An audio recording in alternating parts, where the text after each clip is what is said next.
The War Command Center exploded with activity as holographic displays flickered and died, blue light replaced by screaming emergency red. Commander Josk, the massive insectoid commander with bronze chitinous armor covering his 9-foot frame, slammed all 4 of his arms against the main console, his compound eyes reflecting 1,000 fragmented images of defeat. His mandibles clicked rapidly in distress. Impossible. Josk's voice buzzed through his mouthparts as he gestured with his upper arms at the dying displays. The human child has destroyed 17 battalions. 17. She's 13 solar cycles old. General Vorath, the reptilian commander with purple-blue bruised scales covering her serpentine body, slithered closer to the holographic wreckage, her 3 vertical eyes narrowing independently. Her clawed, 6-fingered hands gripped the edge of a tactical display that showed nothing but static and shame. The scales along her neck shifted from calm blue to agitated orange. "Show me the battlefield recordings," Vorath hissed, her forked tongue flickering between scaled lips. "Now." Lieutenant Krell, the crustacean officer with red-orange shell plating covering his stocky frame, scuttled forward on his 8-segmented legs, his eye stalks swiveling in different directions nervously. One crushing claw held a datapad that trembled as he approached. "General, the recordings are disturbing. The human didn't use weapons. She didn't use technology. She didn't even use violence." Josk's mandibles froze mid-click. "What did she use?" "Confusion, sir." Krell's eye stalks drooped. "Pure, concentrated, weaponized confusion." The main holographic display sputtered to life, showing grainy footage of a battlefield. Riley, a small human girl with messy brown hair and dirt-smudged face, stood in the center of their most elite strike force. She wore mismatched clothing, one red sock, one blue sock, a shirt with a faded cartoon character, and pants rolled up to different lengths. She was holding a rubber chicken. Vorath's 3 eyes blinked in sequence, each one trying independently to make sense of the image. "Is that a deceased poultry substitute?" "It's rubber, General," Krell confirmed, his shell plates rattling nervously, "completely non-functional. No tactical purpose whatsoever." On the recording, Riley began waving the rubber chicken in elaborate patterns while humming an off-key tune. The elite strike force-trained warriors from 12 different species stopped advancing. They stopped, stared, and then one by one began arguing amongst themselves about what the human was doing. "Is it a weapon?" one soldier asked on the recording. "Could be a religious artifact," another suggested. "Maybe it's a declaration of..." The soldier paused. "Something?" Riley then pulled out a harmonica and played 3 terrible notes. The strike force scattered in panic. Josk's compound eyes dimmed with disbelief. "They retreated from musical torture?" "No, sir." Krell's eye stalks rotated to face each commander individually. "They retreated because they couldn't categorize the threat. Our warriors are trained to fight enemies, sir. Not PM pure, whatever that was." Vorath's scales rippled through the entire color spectrum: confusion purple, anger red, embarrassment yellow. "Bring the human to me, now." Moments later, in the human detention cell, Riley sat on the metal bench, legs swinging freely, still holding the rubber chicken. The energy barrier door glowed purple in the stark white room, casting strange shadows. Harsh overhead lighting made everything too bright, too exposed. The door materialized into nothingness as Vorath slithered in, her serpentine lower body coiling and uncoiling with agitation. Her 3 vertical eyes studied Riley from 3 different angles simultaneously. Behind her, Josk ducked through the doorway, his bronze chitinous armor scraping the frame, all 4 arms crossed in what might have been an attempt at intimidation. "Human child." Vorath's voice dripped with venom, her forked tongue flickering. "You have humiliated the greatest military force in this quadrant." Riley looked up with wide, innocent eyes. "Is that bad?" Josk's mandibles clattered. "Is that?" His compound eyes flickered with 1,000-fold frustration. 17 battalions. You defeated 17 battalions. "Oh!" Riley swung her legs harder, thumping her heels against the bench. "Was I not supposed to do that?" Vorath's scales shifted to deep purple, nearly black. Explain your tactics, immediately. Riley held up the rubber chicken. Well, first I showed them Gerald. Gerald? Jask's upper arms gestured wildly while his lower arms remained crossed. The rubber poultry has a designation? Obviously. Riley squeezed the chicken, which made a sad wheeze instead of a squeak. Gerald's not just any rubber chicken, he's a tactical rubber chicken. Vorath's three eyes met briefly before splitting apart again to study different aspects of Riley's face. There is no such classification in any known military doctrine. Exactly. Riley hopped off the bench, landing with a small jump that made both aliens flinch backward. You were expecting tactics from your military doctrine, but I used tactics from no doctrine at all. Krell scuttled into the detention cell, his 8 legs clicking against the floor, his eye stalks fully extended in alarm. Generals, the Council is demanding answers. Ambassador Drask is arriving from the diplomatic vessel. As if summoned by his name, Ambassador Drask lumbered through the doorway, his massive 8-foot alligator-like frame barely fitting through the entrance. His dark green-armored hide gleamed under the harsh overhead lighting, thick scales overlapping like natural plating. His elongated snout, filled with rows of sharp yellowed teeth, opened slightly as he breathed, revealing a pink interior. His thick, muscular tail dragged behind him, scraping the floor, and his 4 powerful clawed limbs moved with predatory grace. Amber reptilian eyes, cold and calculating, fixed on Riley with unblinking intensity. "This is the human?" Drask's voice rumbled like grinding stones, his jaw barely moving as he spoke. His tail swished once, a slow, deliberate movement that spoke of barely contained power. "The child who has made our military look like juvenile school attendees? I'm Riley." The human girl waved Gerald the chicken at the massive alligator diplomat. Drask's amber eyes narrowed to slits, his snout tilting slightly as if examining prey. His clawed fingers flexed, scraping against each other with a sound like knives sharpening. "And you defeated our forces with that?" "Well, Gerald helped. But mostly I just did random stuff."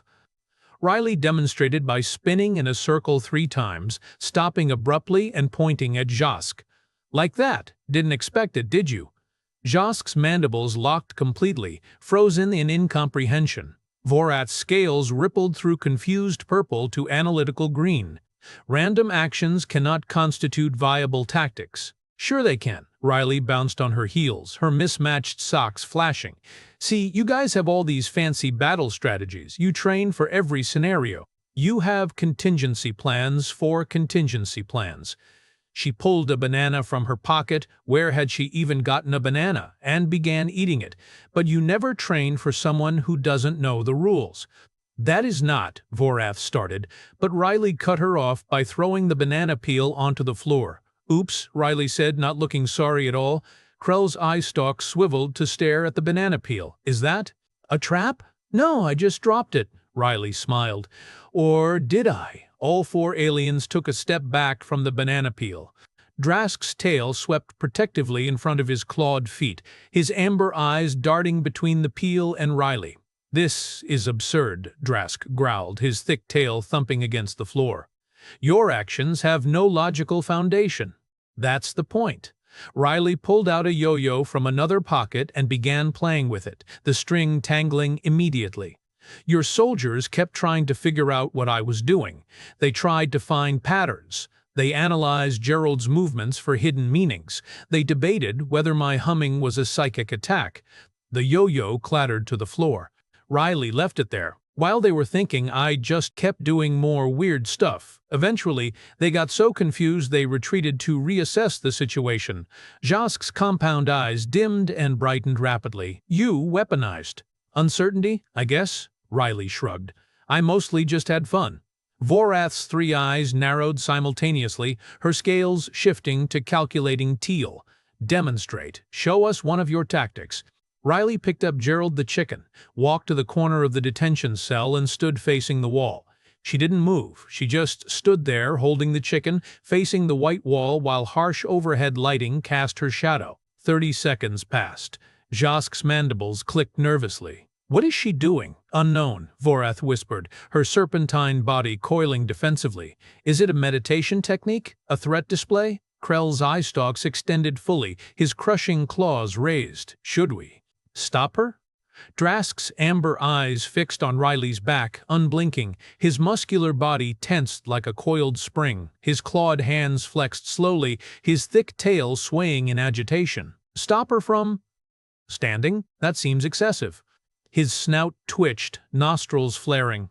Yet my instincts tell me she is extremely dangerous right now. Riley suddenly spun around. See, you're all nervous now, and I literally did nothing. That was psychological warfare. Jask's upper arms pointed accusingly while his lower arms gestured to the other commanders. You manipulated our threat assessment protocols. Nah, you guys did that to yourselves. Riley sat down cross-legged on the floor, still holding Gerald. I just stood in a corner. You decided it was scary.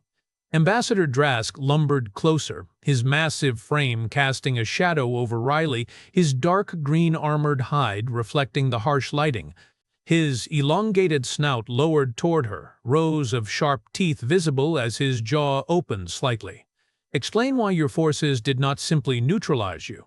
Because nobody could agree on what I was, Riley said matter-of-factly, completely unfazed by the massive alligator looming over her. Some thought I was a secret weapon. Others thought I was a decoy for the real human forces. A bunch of them thought I was clearly insane and therefore protected under galactic conventions for mentally compromised combatants. She squeezed Gerald, who wheezed sadly. The longer they argued, the more confused they got. Then I did interpretive dance with Gerald, and like 30 of them just surrendered out of sheer frustration. Vorath's scales went through every color in rapid succession before settling on defeated gray. This is the most effective psychological warfare I have ever witnessed. Thanks, Riley beamed. My teacher says I have a gift for being disruptive. Krell's shell plates rattled. Generals, what do we do? She could destroy our entire military structure if we engage her again. We could imprison her, Jaska suggested, his mandibles clicking thoughtfully. Permanent containment. Riley pulled a deck of cards from yet another pocket. Want to see a card trick? I can't actually do card tricks, but I can definitely try really hard and fail in interesting ways. All 4 aliens backed toward the door simultaneously. Drask's thick tail swept the floor as he reversed, his amber eyes never leaving the cards, his clawed limbs moving in cautious retreat. Or, Vorath said carefully, her 3 eyes never leaving the cards, we could negotiate a treaty. A treaty with a child. Drask's snout wrinkled, showing more teeth, his tail lashing once in skeptical dismissal. The Council will never approve. The Council, Jask interrupted, his compound eyes focusing on Gerald the chicken, does not want to explain how we lost to a small human with rubber poultry. His mandibles clicked in what might have been resignation. I recommend immediate diplomatic resolution. Riley started shuffling the cards, immediately dropping half of them. Does the treaty come with snacks? I'm really hungry. In the War Command Center, now lit with calm blue holographic displays instead of emergency red, the hastily drafted treaty appeared on the main screen. The metallic walls reflected the softer light, and the tactical screens around the raised platforms showed peaceful status indicators instead of battlefield chaos. Ambassador Drask stood at the center of the circular room, his massive alligator-like frame dominating the space. His dark green armored hide caught the blue holographic light, creating shifting patterns across his thick scales. His elongated snout gestured toward different sections of the treaty on the display, rows of sharp teeth occasionally visible as he spoke. His thick muscular tail swept slowly behind him, and his amber reptilian eyes scanned the document with cold diplomatic precision. Article 7 states that humanity shall be classified as unpredictable chaos agents and shall be avoided unless absolutely necessary, Drask rumbled, his clawed hand tapping the holographic screen. Riley sat on one of the raised platforms, eating cookies she'd negotiated as part of the treaty, crumbs falling everywhere. Gerald sat propped next to her. This is a good treaty. Vorath's scales had settled into resigned blue, her serpentine body coiled in a position that might have been acceptance. Her three vertical eyes reviewed different sections of the document independently. "You understand that this means we're essentially afraid of you." "Well, yeah," Riley said through a mouthful of cookie, "but like in a respectful way." Jacques' bronze chitinous armor caught the blue holographic light as he signed the treaty with all four arms simultaneously, his compound eyes dim with defeat. "The military academies will study this engagement for centuries. The Battle of Complete Confusion, they'll call it. Make sure they mention Gerald," Riley insisted, holding up the rubber chicken. "He was instrumental." Krell's eye stalks drooped as he scuttled forward to add his signature with one crushing claw, his red-orange shell plates dull. "Future commanders will think we're lying. Defeated by a child with a rubber chicken, they'll say, impossible." "And yet," Riley grinned, "here we are." Ambassador Drask's amber eyes gleamed as he pressed his clawed hand against the signature pad, leaving deep scratches in the surface. His thick tail thumped against the floor once, a gesture of finality. "The treaty is sealed. Humanity is officially classified as a Category 9 unpredictable threat." "That sounds really cool." Riley hopped off the platform, brushing cookie crumbs onto the floor. "Can I get that on a certificate or something?" Drask's snout opened in what might have been the alligator equivalent of a grim smile, showing all his teeth. "We'll arrange something." As Riley walked toward the exit, still holding Gerald, she paused and turned back to the four alien commanders. "Hey, quick question. Do you guys want to know my secret? Like, the real reason my tactics worked?" All four aliens leaned forward, hungry for explanation. Jask's mandibles spread wide. Vorath's three eyes focused on Riley alone. Krell's eye stalks extended fully, and Drask's massive frame lowered slightly, his amber eyes narrowing with intense focus, his tail going completely still. Riley smiled. "I'm 8 years old. I don't actually have tactics. I was just being 8. The War Command Center fell silent except for the soft hum of holographic displays. Then Jask's mandibles clattered shut, Vorath's scales flashed through confused orange, Krell's shell plates rattled with disbelief, and Drask's jaws snapped closed with a sound like a steel trap, his amber eyes going wide with horror. 8? Vorath's three eyes blinked in horrified sequence. "You said you were 13. "No, you guys said I was 13. Riley shrugged. "I never corrected you because it seemed funnier."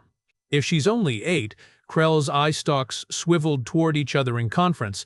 "Then human children become more dangerous as they age?"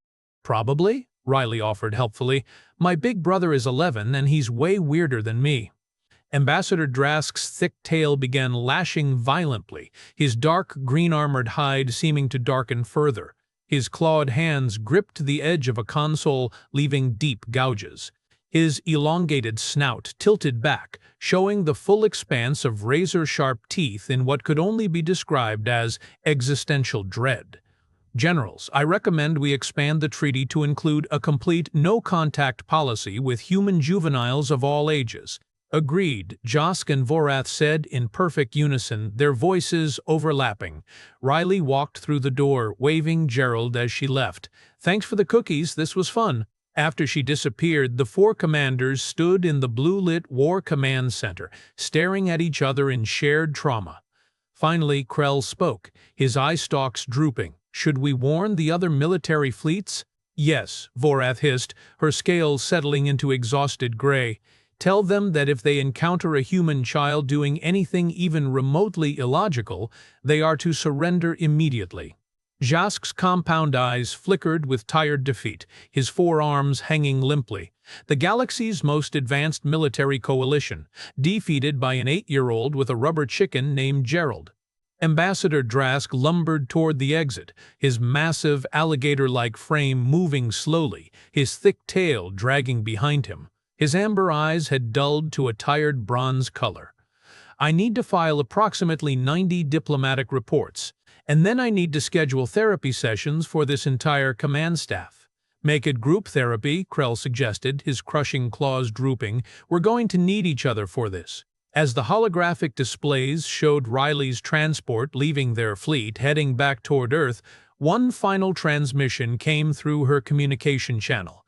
The words appeared on the main screen in the War Command Center. Gerald says, "Bye!" General Vorath's three eyes closed slowly, one at a time. Commander Jacques' mandibles went completely still. Lieutenant Krell's eye stalks retracted fully into his shell. Ambassador Drask's massive jaws clamped shut, his amber eyes squeezing closed, and his thick muscular tail went completely limp, dragging on the floor like a defeated serpent. Somewhere in the distance, 17 battalions of the galaxy's finest warriors tried to explain to their families why they'd been defeated by a small human, a rubber chicken, and the complete absence of logic. The treaty stood. Humanity remained uncontacted. And Gerald the tactical rubber chicken entered military legend as the most devastating weapon in recorded history, which, of course, made absolutely no sense at all. Which was exactly